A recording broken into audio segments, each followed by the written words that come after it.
Hello students, welcome back to your favorite channel Magnet Brains. This is me Shipra Tiwari. बहुत बहुत स्वागत है. उस कोने से निकल के आने का कारण ये था कि हम एक नया फाइलम एनिमेलिया का शुरू कर रहे हैं जिसका नाम है पॉरीफेरा. ठीक है, सो पॉरीफेरा जो है ये बहुत ही बढ़िया फाइलम है. करीब 15,000 स्पीशीज हैं हम लोगों के पास पॉरीफेरा की. ठीक है, 10 से 15,000 के आसपास स्पीशीज है अपने पास पॉरीफेरा की. पॉरीफेरा जो होते हैं इनको कलेक्टिवली हम स्पॉन्जेस कहते हैं. क्या कहते हैं? Sponges. They are very very very very very good. ठीक है, बहुत सारे स्पॉन्जेस को तो आप शादियों में गिफ्ट करते हैं. बहुत सारे स्पॉन्जेस ऐसे हैं जिनसे आप नहाते हैं. आई बात समझ में? तो जनरली स्पॉन्ज का अगर स्ट्रक्चर, अगर आपके घर पे स्पॉन्ज आते होंगे, बहुत सारे लोग स्पॉन्ज को साफ करने में, दीवारें साफ करने में इस्तेमाल करते हैं, बर्तन धोने में इस्तेमाल करते हैं. They are not exactly sponge या they are not exactly natural sponge. पर आपने स्पंज में एक कॉमन कैरेक्टर क्या देखा है मुझे बताइए.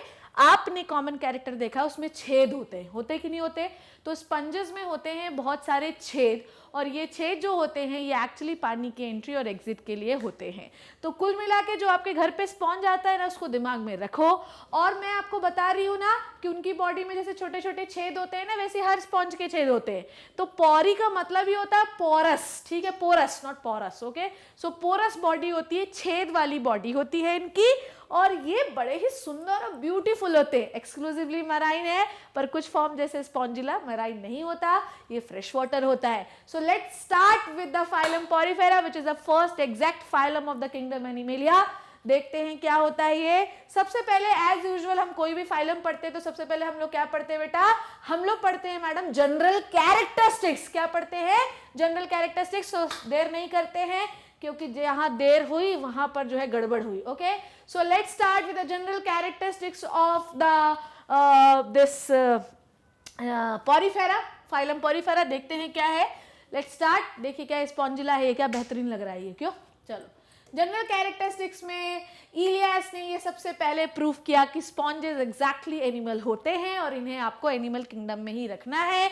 There are n number of reasons जिसे हम लोग इसे हम लोग कहाँ रखते हैं आपके किंगडम एनिमेलिया में. एक्चुअली जो किंगडम एनिमेलिया होता है, किंगडम एनिमेलिया को हम मेटाजोआ भी कहते हैं. मेटाजोआ को दो ग्रेड्स में डिवाइड करते हैं. एक होता है पैराजोआ और एक होता है यू मेटाजोआ. ठीक है, पैराजोआ जो होता है ये लेस डेवलप्ड ग्रेड होता है जिसके अंदर हम स्पॉन्जेस को लेते हैं, और यू मेटाजोआ जो होता है वो डेवलप्ड होता है जिसके अंदर हम बाकी सारे फाइलम्स को स्टडी करते हैं. ठीक है, सो पैराजोआ के अंदर पॉरीफेराज आते हैं. और इलियास ने सबसे पहले ये प्रूफ किया कि एग्जैक्टली ये जो स्पर्म इतने जो स्पॉन्जेस होते हैं, जो इतने कलरफुल होते हैं, इतने ब्यूटीफुल होते हैं, उनको एनिमल में रखना है. और रॉबर्ट ग्रांट ने सबसे पहले इनको दिया नाम पॉरीफेरा. आई बात समझ में? तो रॉबर्ट ने सबसे पहले ठीक है, रॉबर्ट ने नाम दिया है Porifera. Okay, study of the sponges is known as parazoology. ठीक है, क्योंकि जोलॉजी एनिमल है, the study of animal is called as zoology. तो स्पॉन्जेस की स्टडी को हम लोग पैराजोलॉजी के नाम से जानते हैं. ठीक है, okay. Phylogenetically evolved from the choanoflagellates Proterospongia. ठीक है, प्रोटीरोस्पॉन्जिया मैंने लास्ट क्लास में आपको पढ़ाया था और मुझे अच्छे से याद है कि मैंने पढ़ाया था. What is the Proterospongia? It is the organism. It is the connecting link between the protozoa and the sponges. Okay? So जब प्रोटोजोआ खत्म होता है और स्पॉन्जेस इवॉल्व होते हैं तो इनके बीच का ऑर्गेनिज्म है क्या? Proterospongia. So it is the connecting link between the protozoa and the sponges. आई बात समझ में? कोई दिक्कत परेशानी नहीं होनी चाहिए. ठीक है, सो प्रोटीरोस्पॉन्ज जो है थोड़ी धीरे इवॉल्व हुए और फिर वो स्पॉन्ज में कन्वर्ट हो गए. इतने पॉइंट क्लियर हो गए आपको? इसमें कोई कंफ्यूजन? इसमें कुछ था ही नहीं भाई साहब, इसमें तो बस हिस्ट्री है. जनरल कैरेक्टरिस्टिक्स तो नेक्स्ट स्लाइड से शुरू होंगे. आ जाओ, सबसे पहले हम लोग बात करते हैं किसकी? सबसे पहले हम लोग बात करते हैं हैबिटेट की. हैबिटाट, जिसको जो करना है कहो. ठीक है, हैबिटाट. हैबिटाट क्या होता है भैया मुझे बताओ. हैबिटाट का मतलब ये होता है कि वो रहते कहाँ हैं. ठीक है, रहते कहाँ हैं? जैसा कि मैंने आपको शुरू करने से पहले ही बताया था कि ये जो होते हैं ये एक्सक्लूसिवली मराइन होते हैं. कैसे होते हैं? They are exclusively marine. आई बात समझ में? पर कुछ फॉर्म इनके भी ऐसे होते हैं जो कि फ्रेश वाटर में रहते हैं, जैसे कि स्पॉन्जिला, मैंने पहले ही बता दिया. ठीक है, ये हमेशा सेसाइल रहते हैं. सेसाइल का मतलब क्या होता है? सेसाइल का मतलब ये होता है सेडेंट्री. ठीक है, सेसाइल का मतलब क्या होता है? सेडेंट्री. सेडेंट्री का मतलब क्या होता है? कि एक ही जगह से चिपका हुआ. आई बात समझ में? सेडेंट्री का मतलब क्या हुआ, एक ही जगह से चिपका हुआ। कोई दिक्कत परेशानी इसमें, ठीक है। तो ये एक ही जगह से चिपके हुए रहते हैं। ये कहानी है एडल्ट की, ये कहानी क्या है, एडल्ट की। But if you are talking about the larva, larva इनका मोटाइल होता है। कैसा होता है, मोटाइल होता है। आई बात समझ में। तो पॉरीफेरा की जो एडल्ट होती है, जो जवान बॉडी होती है, वो किसी चीज से अटैच रहती है। पर अगर तुम लार्वा की बात करोगे तो लार्वा जो होता है वो क्या होता है, वो मोबाइल, लार्वा जो होता है एग्जैक्टली एडल्ट जो बॉडी है वो सेडेंट्री है, पर लार्वा जो है वो चलता फिरता रहता है, ऐश करता रहता है, कोई टेंशन नहीं, ठीक है। ये सॉलिटरी रहते हैं और कुछ कुछ कॉलोनीज में भी पाए जा सकते हैं। सॉलिटरी का मतलब अकेले, कॉलोनी का मतलब साथ साथ कॉपरेशन के साथ रहते हैं, ठीक है। नाउ अगर मैं बात करूं शेप की, शेप तो इनके बहुत सारे हैं भाई साहब, ठीक है। जैसे ह्यूमन बीइंग का शेप करो तो लंबा, छोटा, मोटा, पतला हो सकता है, पर एग्जैक्टली शेप यही होगा कि 2 हाथ होंगे, 2 पैर होगा, एक मुंह होगा, 2 कान होंगे और एक बहुत ज्यादा बोलने वाला जीभ होगा जो चबर चबर चबर चबर बोलता ही रहता है। तो this is the human being की सिमेट्री, जो हमेशा सब में एक जैसी रहती है। पर इनके साथ ये नहीं है भैया, इनके जो बॉडी शेप्स होते हैं वो अलग अलग शेप के हो सकते हैं। जैसे वास्ट शेप हो सकता है, सिलिंड्रिकल हो सकता है, इरेगुलर हो सकता है, ब्रांच्ड हो सकता है, बहुत सारे, ठीक है। अगर मैं बात करूं सिमेट्री की, ठीक है, तो इन जब किसी का शेप ही डिसाइड नहीं है तो क्या उसकी सिमेट्री डिसाइड होगी, नहीं होगी। आई बात समझ में। तो ये कैसे होते हैं, ये जनरली एसिमेट्रिकल होते हैं। कैसे होते हैं, एसिमेट्रिकल होते हैं। इनको आप कहीं से भी काट लो, किसी भी प्लेन से काट लो, ऐसा काट लो, ऐसा काट लो, ऐसा काट लो, तुम इसे कभी भी बराबर भागों में डिवाइड नहीं कर सकते। आई बात समझ में। तुम इन्हें कभी भी बराबर भागों में डिवाइड नहीं कर सकते, ये इरेगुलर शेप के होते हैं इसलिए, ठीक है। पर अगर मैं बात करूं ल्यूकोसोलेनिया की, जो कि एक स्पॉन्ज होता है, इसकी सिमेट्री होती है रेडियल, ठीक है। मतलब थोड़ा ल्यूकोसोलेनिया मतलब इसका क्या हुआ कि हम लोग एसिमेट्री से डेवलप्ड हो गए रेडियल सिमेट्री की ओर। इसका मतलब ये कि जब मैं आपको ल्यूकोसोलेनिया पढ़ाऊंगी स्पॉन्ज में, तो मैं आपको बताऊंगी कि भैया ऐसा है कि ये स्पॉन्ज का लास्ट स्पॉन्ज है ये, क्योंकि स्पॉन्ज के बाद सिलेंट्रेटा डेवलप्ड हो जाते हो, सिलेंट्रेटा में रेडियल सिमेट्री होती है, ठीक है। तो ल्यूकोसेलेनिया एक डेवलप्ड स्पॉन्ज होता है, एटलीस्ट इनसे तो ज्यादा ही डेवलप्ड होता है। जिनके पास सिमेट्री नहीं उससे तो ज्यादा ही डेवलप्ड है ना। तो ल्यूकोसेलेनिया में कैसा होता है, रेडियल सिमेट्री होती है। नाउ लेवल ऑफ ऑर्गेनाइजेशन की अगर हम लोग बात करें, कई बार हम लोग इस पर बात कर चुके हैं कि इनका जो लेवल ऑफ ऑर्गेनाइजेशन होता है वो होता है सेल्यूलर। कैसा होता है, सेल्यूलर। और सेल्यूलर भी इतना कोई बहुत अच्छा नहीं होता। इनके बॉडी में जो सेल्स पाई जाती हैं वो लूजली एग्रीगेटेड होती हैं, बहुत ज्यादा कॉम्पैक्टली पैक्ड नहीं होती। आई बात समझ में। तो इनकी बॉडी के जो सेल्स रहती है वो लूजली एग्रीगेटेड रहते, कॉम्पैक्टली पैक्ड नहीं होते। So we can say that they have cellular level of organization but they don't have ability to make the tissues, so they have simply cellular level of organization. germ layer की बात करते हैं, they have ectoderm and endoderm but they don't have mesoderm, ठीक है। so in between the two layer there is a presence of non living non cellular gelatinous material called as mesenchyme, okay।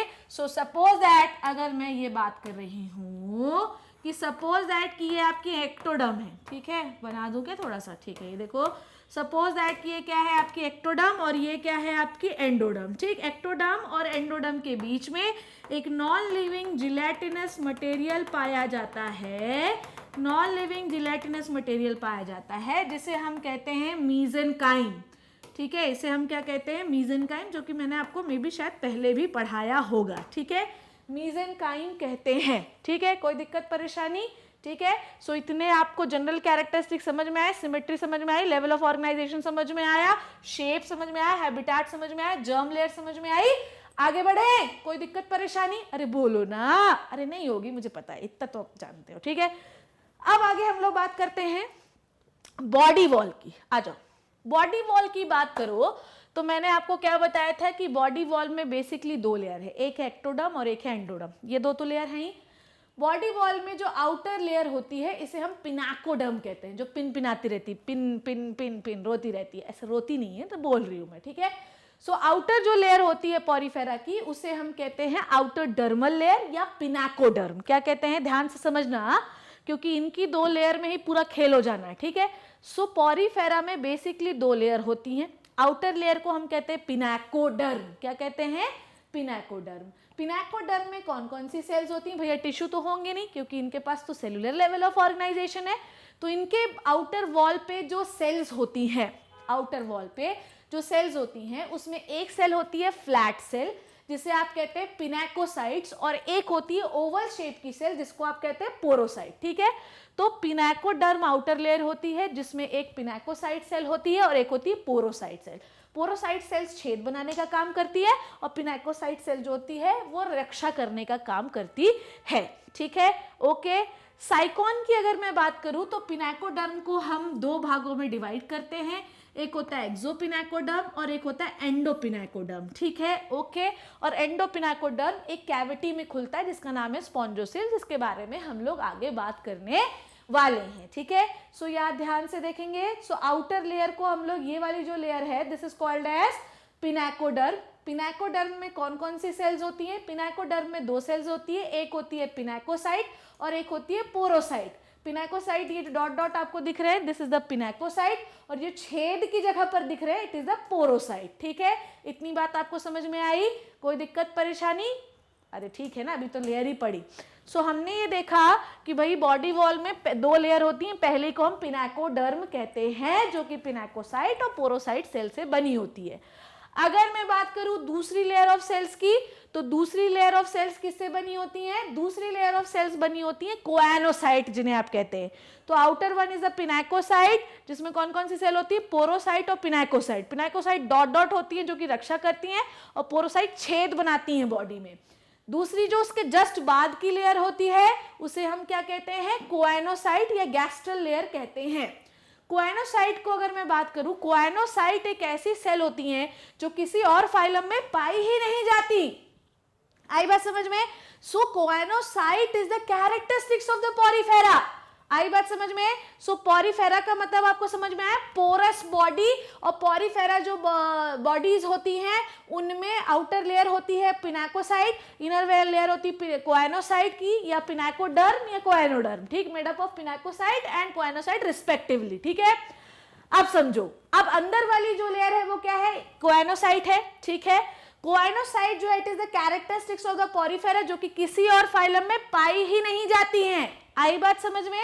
ध्यान से देखो कैसी होती हैं ये cell. अगर मैं बात करूं कैसी हैं, ये आपको दिखाई दे रही हैं। देखो यहाँ पर आपको ये वाले डायग्राम में और ज्यादा क्लियर हो जाएगा। देखो ये जो लेयर आपको दिखाई दे रही है, लुक एट दिस लेयर, मैं हाईलाइट कर रही हूं, ये होती हैं कोएनोसाइट।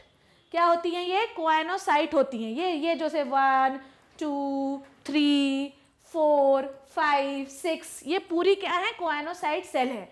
अगर आप देखें कि इन कोएनोसाइट सेल का स्ट्रक्चर कैसा है तो आपको दिखाई देंगे कुछ इस तरीके के, ठीक है। सो अगर आप देखें कि इन कोएनोसाइट सेल का स्ट्रक्चर कैसा है तो ये कुछ आपको इस तरीके के दिखाई पड़ेंगे, और इसे आप कहते हैं इसका कॉलर, ठीक है। ये क्या कहते हैं? इसका कॉलर। ये हो गया इसका बेस और ये हो गया इसका फ्लैजिला, ठीक है। सो बेसिकली जो आपके कोएनोसाइट सेल होते हैं वो it is a characteristics of what? It is the characteristics of Porifera, ठीक है। इसके अंदर 3 बॉडी होती हैं। एक होती है बेस वाली बॉडी, एक जिससे फ्लैजिला जुड़ा होता है, और जिससे फ्लैजिला जुड़ा होता है उसे हम कहते हैं कॉलर। क्या कहते हैं? कॉलर। तो ये पॉरीफेरा के अलावा कहीं और नहीं पाए जाते, और ये कलेक्टिवली जिस जगह पर खुलते हैं उसका नाम है spongocoel, which is the central cavity, which is the open space, which is the blank space found into the Porifera और द स्पॉन्जेस। डायग्राम में और क्लियर हो जाएगा। नेक्स्ट डायग्राम में आ जाओ जाओ जाओ। देखो देखो देखो क्या है। सो सपोज दैट कि ये क्या है? आपकी पोरोसाइट, ये छेद है आपका, ठीक है। उसके बाद ये जो ब्लैंक स्पेस आपको दिखाई दे रहा है ना बच्चों, इसको आप कहते हैं स्पॉन्जोसील। क्या कहते हैं? स्पॉन्जोसील। सील मतलब खाली जगह, स्पॉन्ज के है तो स्पॉन्जोसील कह दो, ठीक है। तो ये हो गई आपकी, ध्यान से समझो, ये जो पर्पल कलर की दिखाई दे रही हैं ये होती हैं कोएनोसाइट। क्या होती हैं? कोएनोसाइट, जो कि एक फ्लैजिलेटेड सेल होती है, ठीक है। अब आप क्या देख रहे हैं? ये जो ब्राउन कलर के हैं these are the pinacoderm. So this is the brown color area is the pinacoderm. The purple one is called as coenoderm. तो बीच में क्या है? बीच में है mesenchyme जिसमें अलग अलग प्रकार की चीजें पाई जाती हैं जिन्हें आप कहते हैं amoebocytes. There are so many types of cell present in between too and these are called as amoebocyte. बहुत सारी टाइप की अमीबोसाइट होती है, इनके फंक्शन अलग अलग होते हैं। तो दो लेयर कौन कौन सी है, एक होती है पिनाकोडर्म, एक होती है choanoderm. Pinacoderm outer, choanoderm internal. Flagellated कौन सी है, कोएनोडर्म। कहां खुलती है, स्पॉन्जोसील में। क्या है spongocoel, it is a central cavity present in the body of Porifera और द स्पॉन्जेस। ठीक है, अब यहां पर भी अच्छा देखिए, कॉलर सेल होती है जिन्हें आप कहते हैं कोएनोसाइट, जो फ्लैजिलेटेड होती हैं। पोरिफेरा का कैरेक्टरिस्टिक्स है और इसे एच.जे. क्लार्क ने डिस्कवर किया है। अगला पॉइंट, इन दोनों लेयर के बीच में एक जिलेटिनस मटेरियल होता है जो कि मैंने आपको पहले ही बताया, ये होता है मीजेनकाइम, जो कि नॉन सेलुलर होता है। ठीक है, पर इनमें क्या होते हैं, it consists of amoebocyte equals to give rise to the different types of cells of both pinacoderm and coenoderm। तो कुल मिला के जो मीजेनकाइम है इसकी खुद की कोई सेल नहीं है, पिनाकोडर्म और कोएनोडर्म की वजह से कुछ एक्स्ट्रा टाइप की सेल्स इनके बीच में बन जाती हैं जिसका नाम होता है amoebocyte. There are n number of function these type of cells called as amoebocyte। ठीक है, समझ में आई बात। तो बीच के स्पेस जो होता है उसमें कोई सेल नहीं है। जैसे आप देखेंगे अगर, तो ये जो बीच का स्पेस आपको दिखाई दे रहा है इसमें कोई सेल वेल नहीं है। इसमें देखिए, ध्यान से समझ में आ जाएगा आपको। ये देखिए, ये डायग्राम देखिए। सो ये जो स्ट्रक्चर आपको दिखाई दे रहे हैं, ये हो गया कोएनोसाइट, ये हो गया पिनाकोसाइट। इसके बीच का जो स्पेस आपको दिखाई दे रहा है ये होता है मीजेनकाइम। ठीक है, अब इस मीजेनकाइम में इनकी खुद की कोई कोशिकाएं नहीं है, कोई सेल वेल नहीं है, पर इनमें एक स्पेशल टाइप की अमीबा जैसी स्ट्रक्चर पाए जा रहे हैं जिनको आप कहते हैं अमीबोसाइट। क्या कहते हैं प्यारे बच्चों, अमीबोसाइट। इनको बनवाता कौन है, कोएनोसाइट और पिनाकोसाइट। ठीक है, या कोएनोडर्म या pinacoderm. Done. So these are the layer of cells, ठीक है, या सेल्स लेयर जो कि पोरिफेरा में पाए जाते हैं। ठीक है, अब मैं आपको बताती हूं कि ये जो अमीबोसाइट होते हैं ये एक ही प्रकार के नहीं होते। अमीबोसाइट वो मतलब जिसका कोई शेप ही ना हो। पाए कहाँ जा रहे हैं, in between the choanoderm and the pinacoderm. ये अलग अलग प्रकार के होते हैं। जैसे एक अमीबोसाइट होती है स्क्लेरोब्लास्ट, ये स्केलेटन बनाती है, आउटर बॉडी बनाती है। एक होती है स्पॉन्जियोब्लास्ट, ये स्पॉन्जिन फाइबर्स बनाती है और ये स्केलेटन बनाते हैं। एक होते हैं थीसोसाइट अमीबोसाइट जो कि फूड स्टोरेज करते हैं in the form of glycogen. एक होते हैं अमीबोसाइट जो कि फैगोसाइटोसिस करते हैं, पोरिफेरा को इन्फेक्शन से बचाते हैं।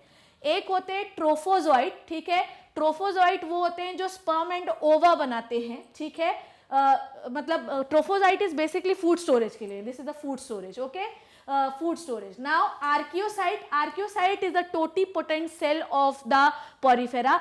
अंत तक इस बात को अपने दिमाग में गांठ बांध के रखना क्योंकि आर्कियोसाइट रिप्रोडक्शन में भी काम आएंगे। आर्कियोसाइट पोरिफेरा में पाए जाने वाली वो कोशिकाएं हैं जिनके अंदर टोटीपोटेंसी का जो है गुण पाया जाता है। Totipotency is what, it is the regeneration power. ठीक है, 1 से 2, 2 से 4, 4 से 8, 8 से 12, 12 से जितने भी चाहिए। ठीक है, ये डिवाइड हो होकर बनाते जाते हैं। ठीक है, so totipotency is the best quality of the sponges. ठीक है, सो टोटीपोटेंसी किन अमीबोसाइट्स के पास होती है, आर्कियोसाइट के पास, जो कि ओवा एंड स्पर्म को बनाने का काम करते हैं। ठीक है, so this is the archaeocyte जो कि स्पर्म ओवा बनाते हैं। अगली बात अगर हम लोग देखें वो होती है अमीबोसाइट कौन सी, कोलेनोसाइट। ये कनेक्टिव टिश्यू है जो दोनों लेयर और पूरी बॉडी को कनेक्ट करते हैं।